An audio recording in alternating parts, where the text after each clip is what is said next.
Halo teman-teman, selamat pagi. Kembali lagi di Star Podcast Yuti Sorowako bersama aku Danvi, dan pada kesempatan kali ini kami mengundang salah satu karyawan dari PT Unity Tractor Site Sorowako, yaitu Bapak Fendi Jati Kuncoro. Kita Halo, kasih aplaus buat Pak Fendi. salam kenal. Mungkin kedepannya nanti kita akan tanya-tanya mengenai kegiatan Pak Fendi di sini, kemudian seputar pekerjaan juga. Jadi let's enjoy. Nah, untuk yang pertama nih, kita perkenalan dulu dengan Pak Fendi. Mungkin Pak Fendi bisa diperkenalkan Pak ke teman-teman Star Podcast. Masih rada nervous ini ya. Santai Pak, Nervous santai. ini karena baru pertama kalinya diundang di acara podcast. Nah, ini mau berbicara apa ini? Tapi sebelumnya perkenalkan, nama saya Fendi Jati Kuncoro. Saya di UT sebagai Set Technical Engineer. Nah, Set Technical Engineer atau mungkin kalau di umum ya, di umum itu biasanya disebutnya Reliability Engineer ya. Mungkin dari teman-teman banyak yang belum tahu persis apa sih STE, apa sih Reliability Engineer gitu kan. Saya udah bekerja di UT kurang lebih berapa tahun ya? 2010 sampai 15 tahun, 15 mau tahun. 15 tahun, dan dari awal sampai sekarang saya bekerja sebagai Set Technical Engineer. Mungkin itu kayak gitu sih, Mbak Nabi. Perjalanan singkatnya lah kurang Oke lebih. Pak. Sebelum masuk ke UT nih, berarti Pak Fendi menjalani apa Pak, pelatihan, kuliah sampai bisa masuk ke posisi Bapak yang sekarang ini? Mungkin bisa diceritakan singkatnya aja Pak. Iya, kalau untuk sampai ke Yuti dulu memang impian ya, karena kebetulan saya dulu kuliah di Malang ya, di Brawijaya, kuliah di Malang. Dalam satu kosan itu kebetulan ada 2 orang yang sudah masuk Yuti. Oke. Nah, kok kayaknya nyaman ini kan, kok kayak enak ini di Yuti gitu kan. Iseng-iseng lah saya kirim lamaran ke Yuti kan. Posisi unlimited, lokasi unlimited, pokoknya Yuti banget gitu kan.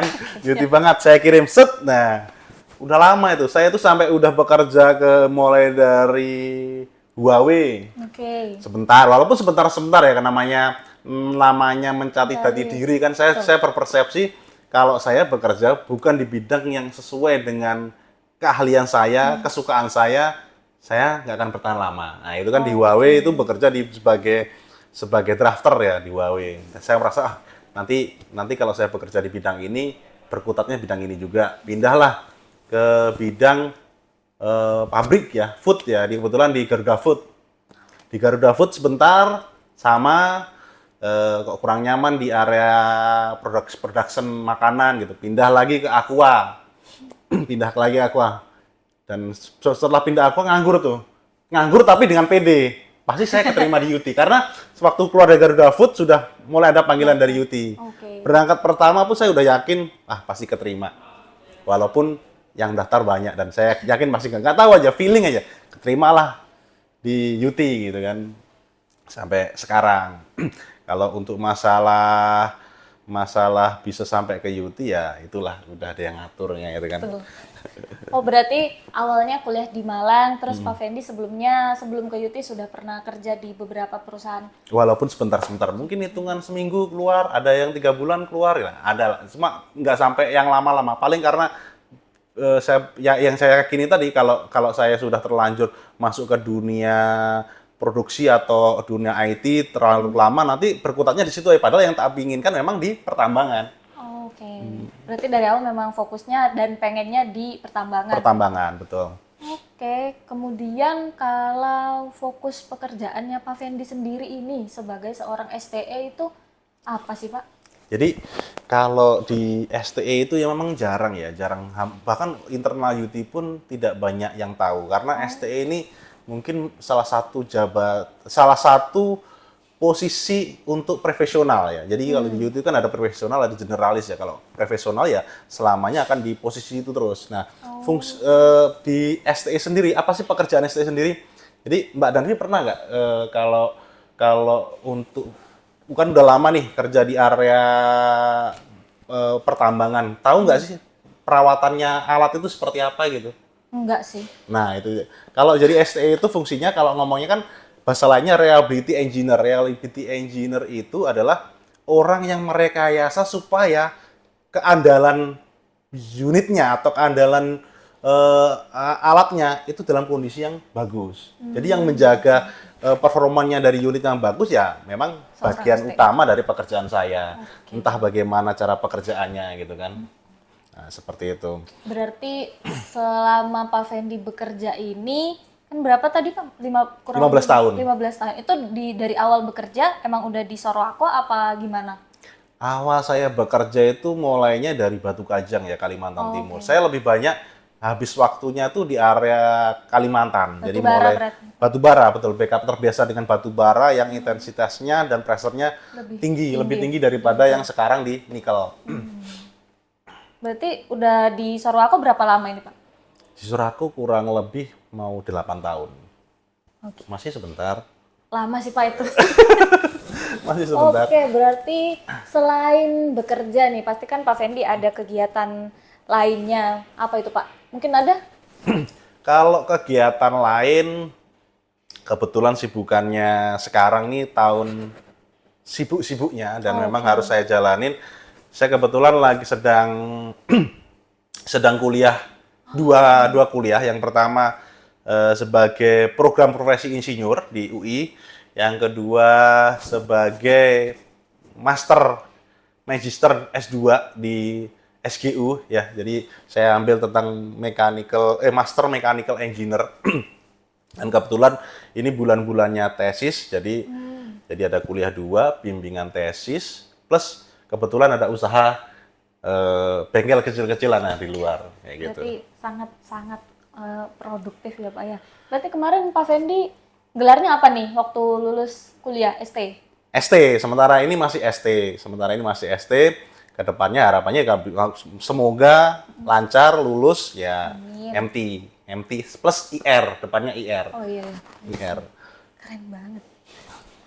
Oke, emang kalau saya boleh tanya nih Pak, emang menurut Pak Fendi nih, emang kita masih butuh kah kuliah setelah kita sudah bekerja gitu? Kalau kuliah setelah bekerja, kalau menurut saya, dan mungkin juga membuka wawasan ya. Kalau menurut saya, kalau umur-umur sesaya ini ya, saya kan mungkin di kepala 4 ya, di kepala 4 itu saya terakhir kuliah itu kan di 2010 dan saya mulai kuliah lagi dianggap aja setahun inilah ya, dianggapnya di kepala 4 gitu kan. Hal yang saya rasakan bagi seangkatannya saya, gennya saya gitu kan, itu adalah yang pertama berbeda ya. Ketika saya dulu kuliah tahun 2010 dengan sampai sekarang itu berbeda rasanya. Ternyata ketika saya sudah mulai kuliah sekarang itu yang saya rasakan pertama perbedaan teknologi, kemudahan dalam kita mencari data. Jadi kemudahan kita dicari data, mulai adanya AI itu sangat membantu, adanya translate yang sangat mudah, itu kan diperlukan ya kalau kita berbicara mengenai jurnal lain sebagainya, itu kan sangat diperlukan. Nah, update teknologinya jadinya saya merasa jadi lebih mudah lagi gitu loh. Pengetahuan yang dulu mungkin saya tahu di 2010 itu udah terasa usang sekarang gitu kan.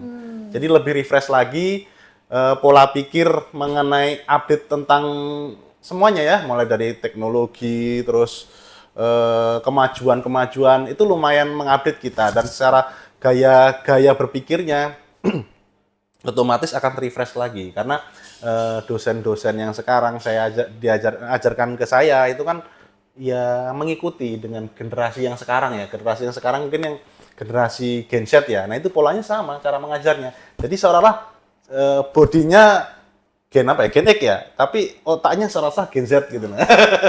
Itu sih, masih pengennya seperti itu. Kalau yang saya tangkap mengenai perlu nggaknya sih kuliah, kalau saya sih rasanya perlu. Mau nggak mau, seperti saya kebetulan semuanya kumpul dalam satu waktu ya jalanin aja, tapi semuanya bakal selesai kok gitu. Nah, oke, kan di sini Pak Fendi bekerja di sektor pertambangan udah sekitar 15 tahun nih Pak. 15 tahun. Tentunya kan Bapak juga sendiri tahu kalau salah satu resiko di pertambangan itu lumayan tinggi ya Pak ya. Betul. Untuk mengenai keselamatannya. Menurut Pak Fendi seberapa penting sih aspek K3 atau keselamatan di pertambangan gitu?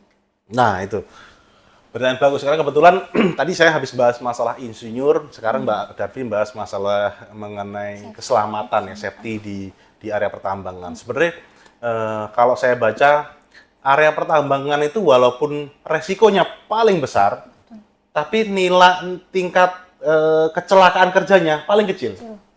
Nah, kenapa seperti itu? Karena di dalam area pertambangan itu orangnya berkomitmen. Oke. Nah, itu yang penting, komitmen. Jadi kalau kita berbicara safety kan, safety itu menurut pandangan saya tuh safety itu memaksa. Setelah memaksa itu dia jadi terbiasa. Setelah dia jadi terbiasa, dia jadi berbudaya. Nah, kalau dia sudah berbudaya, ya seperti inilah, seperti pertambangan lah. Yang dirasakan jadi seperti walaupun risikonya paling gede tapi paling aman. Bahasanya seperti itulah bahasa umumnya ya, paling aman. Kalau kita berbicara di area konstruksi, konstruksi itu nilai untuk kecelakaan kerja cukup tinggi. Karena apa? Ya mulai dari belum adanya komitmen dari manajemennya, SDM-nya kebanyakan di apa namanya? Mayoritas SDM yang rendah ya. Maksudnya dari pengetahuan tentang safety-nya kurang gitu kan. Terus tempat kerjanya berpindah-pindah itu di area konstruksi gitu kan. Karena di insinyur sendiri itu kan diajarkan ya mengenai etika terhadap profesi ya. Profesi sebagai insinyur ya, profesi sebagai insinyur seperti apa dan bagaimana tentang safety sendiri gitu kan. Nah, safety kita sebagai insinyur juga dituntut harapannya bisa menjadi leader untuk safety gitu kan. Karena kalau namanya budaya itu tidak akan bisa berjalan kalau nggak ada leader safety yang baik gitu kan. Leadership sebagai safety yang baik kayak gitu sebenarnya. Menurut saya ya seperti itu Mbak Danvi. Oke. Nah, kalau tadi kan Pak Fendi bilang kalau sebelumnya pernah kuliah di Malang. Emang Pak Fendi asli Malang? Kalau saya aslinya Jawa Timur. Oh, Jawa Timur. Di Ponorogo, nah kuliahnya di Malang gitu kan. Kalau dulu saya milih kuliah mungkin sama kayak Yuti ya. Saya itu cuma percaya aja. Brawijaya, saya bakalan keterima di Brawijaya. Udah seperti itu. Walaupun saya itu prioritasnya itu bukan Brawijaya ya, tapi daerahnya Malang. Karena dulu kakak saya di Malang juga kuliahnya dan saya merasa nyaman di Malang. Jadi mau nggak mau saya harus kuliah di Malang gitu. Entah apa universitasnya dan saya yakin kayaknya masuk di Brawijaya dan alhamdulillah ternyata masuk gitu kan. Ternyata itu poinnya 2 tadi. Berarti pede. Poinnya dulu kan, saya yakin bisa masuk UT, masuk Brawijaya, yang penting tuh yakinan gitu kan. Keyakinan itu yang penting. Tapi kan pasti keyakinan juga harus beriringan sama usaha kan. Ya ada yang ngatur gitu. Oh, ada yang ngatur. Yang penting kita yakin dulu, ada yang ngatur itu. Berarti Pak Fendi tiap cuti saya pulang? Setiap cuti set kebetulan baru karena saya merasanya Sorako tuh nyaman buat bawa keluarga, jadi keluarga saya bawa ke sini ketika nanti anak sekolah libur, nah baru balik. Tahun ini udah balik Pak? Tahun ini udah balik? Insya Allah. Sudah kemarin waktu Lebaran sudah. Oh, waktu Lebaran udah. Gimana Pak perasaannya jauh dari keluarga? Tapi kata Pak Fendi keluarganya dibawa ke sini ya? Keluarga utama di sini, tapi kalau keluarga seperti bapak ibu masih di Jawa. Ya resiko lah. Risiko itu yang memang kenyamanan itu yang terbayarkan dengan dari Yuti kan seperti itu yang dibayarkan. Jadi sampai harus ditempatkan di suatu tempat yang terpencil atau jauh dari mana-mana, jauh dari keluarga, ya otomatis konsekuensinya kita gitu kan. Nah, kan nanti mungkin pas teman-teman Star Podcast nonton ini Pak, ada calon-calon engineer yang lain. Mungkin Pak Fendi bisa memberikan tips ke teman-teman Star Podcast ini gimana sih kiat-kiatnya supaya bisa sepede Bapak dan langsung goal ke tujuan yang dimau gitu loh. Karena tadi penjelasan Pak Fendi kayaknya belum pernah nemu yang kayak gagal-gagal banget ya Pak. Mau ini dapat gitu. Gagal. Kalau saya sih gagal itu pasti ada sih Mbak ya. Jadi kalau kita berbicara masalah tip and trick ya. Kalau masalah gagal itu sudah biasa. Menurut saya tuh gagal itu pasti mahal.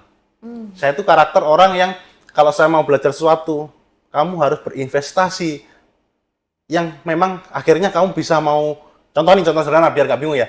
Jadi kalau saya pengen sesuatu pelajaran mungkin sebenarnya pemrograman gitu kan, saya harus berinvestasi di pemrograman. Caranya gimana? Memaksa dengan cara bukan mendownload buku, tapi beli buku. Jadinya apa? kita sudah keluar biaya. Mau nggak Jadi mau. kalau nggak kita baca, bahasanya sayang kita udah beli. Bener, Pak. Contoh sederhananya kayak gitu kan ya. Jadi kalau kita pengen belajar sesuatu ya udah investasi. Sedikit sharing ya, kalau investasi ada hal yang menurut saya hal baru yang saya pelajari dan itu menarik. Menurut saya telat. Telat tahu ya, bukan telat mengimplementasikan. Apa itu, Pak? Telat tahu. Jadi dalam investasi itu ada 4 yang terpenting diinvestasikan. Ada namanya base. Body, energy, soul, thought atau mind, pikiran. Oke. Jadi kalau kita berbicara body, mungkin khususnya perempuan, ini paling investasi terbesarnya di body. Oke, Pak. Setuju nggak, Pak? Setuju. Nah, investasi terbesarnya di body. Body itu seperti apa? Ya mungkin kita mempercantik diri, kita makan, itu investasi itu. Benar-benar. Itu investasi. Yang kedua, ada energi, ada mental. Liburan gitu kan, nyenengin biar nggak stres ke mall ya, itu bagian dari investasi. Tapi itu penting gitu. Dan yang ketiga, soul, jiwa. Jiwa ini adalah investasi yang harusnya nilai investasi terbesar yang harusnya kita dedikatkan. Soul itu jiwa. Apa sih makanannya jiwa ini? Berdoa, meditasi. Intinya yang menenangkan jiwa. Karena kalau jiwanya kita sehat, body, energi itu mengikutin. Dan yang terakhir itu, apa tadi? Pikiran. Pikiran kita, bagaimana sih pikiran kita, dikasih makan gitu kan. Kita belajar, kita baca buku, kita kuliah lagi. Itu bagian dari saya berinvestasi. Gitu kan. Jadi, yang saya telah tahu, dari 4 ini ya soul. Ternyata paling kecil kan nilai nominal investasi kita. Syukur-syukur kalau kita Jumatan gitu paling ngasih infak sedekah sebatas itu gitu kan. Nilainya lebih kecil lah dibandingkan dengan body yang makan kita enak gitu kan. Olahraga, make up atau parfum. Nah, itu pasti nilai soul ini paling kecil. Padahal harusnya terbalik. Soul ini harusnya paling tinggi. Seperti itu. Itu sih, itu kalau masalah investasi ya. Tadi saya juga mau cerita buat teman-teman mungkin siapa tahu pengen itu usaha. Ada hal yang baik, ada hal yang bagus lagi menurut saya ini, Mbak Danvi. Apa itu, Pak? Jadi masalah mulailah usaha ya kan. Kalau dibilang gitu, saya pengen tanya dulu Mbak Danvi. Mbak Danvi punya duit berapa? Udah nggak kerja dan bisa dihabiskan. Saya kasih 1 bulan nih. Mbak Danvi 1 bulan butuh duit berapa biar hidupnya tenang lah rasanya. Butuh berapa Mbak Danvi? 20 juta, 30 juta, ininya tapi dalam 1 bulan harus habis ya. 20 juta itu habis, sampai pakai habis. Berapa ya? Sampai berhenti bekerja itu butuh duit berapa? Dalam waktu 1 bulan. 1 bulan dulu. Kita konsumtif sampean itu 1 bulan. 40, 50? 50 juta? Iya. 50 juta sampean kalau udah dapat uang 50 juta, sampean berhenti? Iya. 50 juta. Buat apa 50 juta Mbak Nafi? Buat buat melanjutkan yang kemarin-kemarin kan kita berhenti kerja nih Pak. Kan harus ada tanggung jawab karena kita sudah itu buat itu, terus buat diri sendiri, terus buat selanjutnya lagi mau ngapain, kan pasti butuh modal gitu. Butuh modal. Tapi habis, 50 juta sebulan habis. Harusnya habis. Harusnya habis. Iya. Nah, itu contoh yang bagus, bukan boros enggak. Kita harus punya pemikiran mengenai saya itu butuh duit berapa sih untuk ketika dalam 1 bulan itu bakal minimum yang saya butuhkan berapa. Contoh Mbak Danvi bilang 50 juta gitu. Kita 50 juta 1 bulan harus habis. Bagaimana habisnya? Ya itu berarti ada di kebutuhan kita gitu kan. Betul. Nah, pernah nggak sih Mbak Danvi berpikiran 50 juta itu masih kecil Mbak Danvi? Masih kecil untuk dicapainya masih mudah. Iya, pasti Pak. Jadi gini, 50 juta itu anggap aja 10%. Berarti 100%-nya butuh 500 juta. 500 juta. Jadi dari 500 juta sampai harusnya berarti bisa menghasilkan 10% 50 juta untuk income sampean per bulan sebagai pasif. Nah, seperti jadi maksudnya adalah mana freedom apa namanya? Financial freedom. Oh. Jadi sebenarnya sampean itu cuma butuh uang 500 juta. Untuk sampean itu sudah tenang sampai akhir hayat sampean. Ya benar juga ya. Hah? Benar juga ya. Bener nggak? Iya benar, Pak. Padahal nilai 10% itu kecil loh. Kecil. Kalau kita berusaha ya. Dalam artian kita berwirausaha itu nilai 10% itu kecil. Kita bangsanya jual beli 5.000 rupiah, kita untung berapa itu berarti? 1.000 gitu kan? 500 gitu kan? Ya. Ya, 500 kecil. Nah ini cuma dalam skala yang besar. Itulah yang diperlukan namanya kita berpikir secara eksponensial. Eksponensial itu seperti ini Mbak Danvi. Jadi ketika sampean kalau sampean berusaha itu tujuan utamanya usaha itu adalah menggapai profit tadi 10% dulu. Oke. Biar sampean itu tercapai nih. Tercapai sesuai dengan financial freedom gitu kan. Jadi kalau sampean kalau pengen bikin usaha, pastikan mindset-nya Mbak Danvi ketika bikin usaha itu bukan untuk mindset buka toko gitu kan. Cuma buat satu toko. Desainlah usaha itu untuk memiliki sesuai dengan rencananya Mbak Danvi, mindset-nya Mbak Danvi. Saya pengen punya untuk mencapai 500 juta, untuk mencapai 500 juta mendapatkan income 10% tadi, saya harus minimal punya sekian toko mama gitu kan berarti kan. Jadi targetnya tuh dipasang dulu. Targetnya pasang dulu. Jadi Mbak Danvi punya mindset-nya tuh mama pengennya punya 10 toko, walaupun mulainya dari satu toko. Anggap satu toko ini akan berkembang menjadi 10. Bagaimana caranya? Bagaimana? Kalau kita biasanya kan bikin toko ya udah bagaimana caranya satu ini berjalan gitu kan. Tapi kalau mindset-nya yang saya contoh nih bukan bermaksud pinter ya dalam artian gini. Saya ketika bikin usaha bengkel itu, saya berpikirnya adalah bengkel ini saya buat tujuan utamanya. Pertama memang untuk penghidupan bagi teman. Ini kebetulan kan teman yang ngerjakan ya, buat penghidupan bagi teman. Yang kedua, bengkel ini harus siap saya tinggal dari jarak jauh karena saya tahu diri nih udah 8 tahun di Sorako dan sebagai posisi saya itu kondisi yang sudah cukup lama.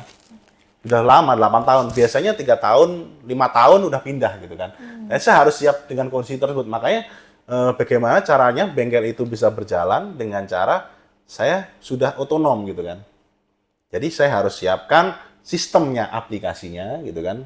Bagaimana sih mengontrol baik dari pekerjaannya si mekaniknya, bagaimana dengan kebutuhan barang itu udah otonom gitu kan. Yang kedua nanti landing yang kedua Mbak Danvi harus berpikiran bagaimana caranya ya tadi kalau sudah mindset-nya udah 10 udah bikin usaha itu nggak cuma satu inginnya berkembang, yang kedua itu pengembangan. Jadi kalau sampean Mbak Danvi pernah nggak sih orang jualan makanan di Indonesia itu jualan pendapatan tertingginya itu bukan dari jualan makanannya, tapi jualan izinnya, franchise-nya. Oh, oke. Nah, seperti itu loh. Jadi mahal nih ilmunya Mbak Danvi mendevelop satu toko itu tapi untuk sekian banyak gitu kan. Jadi nanti kalau udah mulai tahap kedua ya seperti itu. Dan tahap 3 ya tinggal sampai mendapatkan passive income-nya gitu kan. Sebenarnya kalau buat masih masuk akal nggak sih 500 juta sampai tabung gitu? Di umur yang sekarang. Ya mungkin sampai bisa menentukan kan. Karena bisa sampai tahu kan. Saya dapatnya satu bulan anggap aja 10 juta gitu kan. Untuk dapat sampai 500 tuh kapan gitu kan? Kapan? Ini Pak Fendi nanya. Enggak, maksudnya sampai punya pandangan sendiri gitu kan, punya pemikiran sendiri. Nah seperti itulah. Jadi harapannya sih itu hal-hal yang menurut saya tahunya tuh telat gitu kan. Tahunya telat karena ya bukan berarti saya nggak ngerasain apa karena dapat informasi tentang seperti itu ya saya pengen juga mencoba. Siapa sih yang nggak pengen financial freedom gitu kan? Kita nggak berpikiran lagi duit gitu kan. Gitu kan. Karena banyak kan orang-orang yang saya tanya itu ini Mbak Danvi. Kalau financial freedom, sampean butuh duit berapa? 50 juta. Terus 50 jutanya buat apa? Ya buat makan, buat main, buat ini, terus sisanya nanti tabung. Kalau itu belum financial freedom. Oh. Jadi kalau ada bahasanya ditabung, itu belum ada financial freedom. Berarti belum puas terhadap yang memang sudah jatahnya. Karena masih mau nabung itu kan? Nabung itu. Harusnya udah. Udah, ya beda lagi gitu kan, beda kantong lagi nih antara yang memang buatmu sendiri gitu kan. Kalau mau buatmu sendiri kamu dapat jatahnya 50 juta ya udah habisin gitu kan. Kalau yang dapat lebih yang lain itu pengembangan usaha itu udah di bawah di luarnya 50 juta gitu kan. Habisin. Makanya orang-orang yang pengusaha-pengusaha itu lebih suka pinjem. Ya mohon maaf, saya bukan berarti pro terhadap bank lain sebagainya, bukan ya, tapi lebih suka pakai kredit card, pinjem karena mencoba menjaga stabilitasnya itu. Uangnya buat investasinya dia itu. Kayak gitu sih. Mungkin dia bahasanya minjem sekarang karena jatah 50 jutanya udah habis, buat bulan depan dapat 50 jutanya buat nutupin itu tadi gitu kan. Jadi semuanya ada kotaknya masing-masing gitu. Mungkin gitu sih Mbak Danvi ya. Ya, jadi banyak banget ya belajar dari Pak Fendi ini teman-teman di sini. Kita juga dapat ilmu mengenai pertambangannya dapat, dari STE-nya juga dapat. Oh ya Pak, sebelum kita akhiri podcastnya, ada nggak sih Bapak merasa kesulitan di dalam pekerjaan Bapak? Karena kan Bapak sekarang berkolaborasinya itu dengan berbagai generasi. Kalau kesulitan dari pertama kali STE dibuat pasti kesulitan. Sampai top level manajemen pun Pasti ada top level manajemen kesulitan menjelaskan ke kita mengenai apa sih STE itu gitu. Kita dulu memang di-develop buat diterjunkan ke Chandra di Muka, kamu bikin persepsi sendiri seperti apa sih STE. Akhirnya terbentuk, oh ada hal yang kosong dalam maintenance perawatan alat berat tuh di sini loh. Jadi kalau bangsanya di planning kita punya PPC, di eksekutor kita punya supervisor, tapi belum ada yang mengatur strateginya. Strategi maintenance yang mengkoordinasi dari semuanya ini belum ada. Belum, harusnya ada, cuma belum berjalan dengan baik gitu kan. Dan disitulah STE yang kita coba akan kuatkan gitu. Reliability engineer itu yang kita coba kuatkan. Dan untuk masalah berhubungan dengan generasi ya memang terus ya harus berjalan lah, karena generasi, kalau kita bicara generasi ini rada riskan juga ya. Karena memang gini, ya mohon maaf ini, mungkin next podcast bakal diteruskan ini kan masalah generasi ini kan, karena menarik generasi ini. Jadi kalau sekarang banyak generasi kita cara berpikirnya itu adalah ke benefit. Generasi yang kalau saya baca, generasi yang sekarang timbul itu terjadi karena adanya kemudahan. Contoh, mungkin zaman saya 2010 ketika saya mengerjakan skripsi gitu kan, saya itu mencari literatur itu dari internet itu kemana-mana, susah. Jadi bahasanya kalau kita ngomong alamat aja, sebenarnya ada alamat gitu. Saya tuh harus cari negaranya mana, gitu kan bahasanya kan. Terus provinsinya mana, sampai detail sampai akhirnya ke RT RW nomor rumah gitu kan. Itu yang terjadi adalah struggle-nya saya. Jadi maksudnya ketika saya mencari suatu data itu saya nggak menyerah gitu loh, nggak gampang mudah menyerah walaupun sulit, saya nggak gampang mudah sana. Yang generasi sekarang ya bukan apesnya atau seperti apa, tapi yang generasi sekarang sudah cukup teknologi, dimanjakan sampai teknologi. Kita cuma tanya, carikan saya data ini. Oh, siap bos, gitu kan. Keluar tuh ketikannya tuh. Referensinya sudah ada, isinya, kesimpulannya sudah ada, tinggal copy paste. Akhirnya apa? Rasa fighternya itu kurang gitu kan. Jadi termanjakannya dengan itu. Tapi kalau dibilang apa sih kelebihannya sekarang? Sekarang tuh karena dia bikin terbiasa dengan AI gitu. AI itu kan semakin pinter, atau penggunaan AI itu semakin bagus kalau semakin banyak ditanyakan kan. Jadi akhirnya generasi yang sekarang tuh kritis. Yang kedua, dia lebih smart, lebih pinter. Itu emang harus diakuin. Tapi sayangnya tadi kelemahannya ada di struggle-nya tadi, di maternity, pemikirannya itu kedewasaannya itu rada beda ini, kedewasaan yang dimaksud dengan generasi sekarang itu rada beda. Itu sih Mbak Danvi, tapi ya harus bisa tetap berkolaborasi, namanya kerjaan harus tetap jalan. Oke, mungkin kita cukupkan sampai di sini dulu Pak Fendi. Nanti next podcastnya kita bakal mengundang lagi teman-teman dari UTZ Soroako untuk membahas lebih dalam lagi mengenai yang tadi kita bahas. Mungkin sekian buat teman-teman semua, kita berikan tepuk tangan buat Oke, Pak Fendi. terima kasih, Mbak Dan Rati. sampai jumpa di Star Podcast berikutnya. Bye.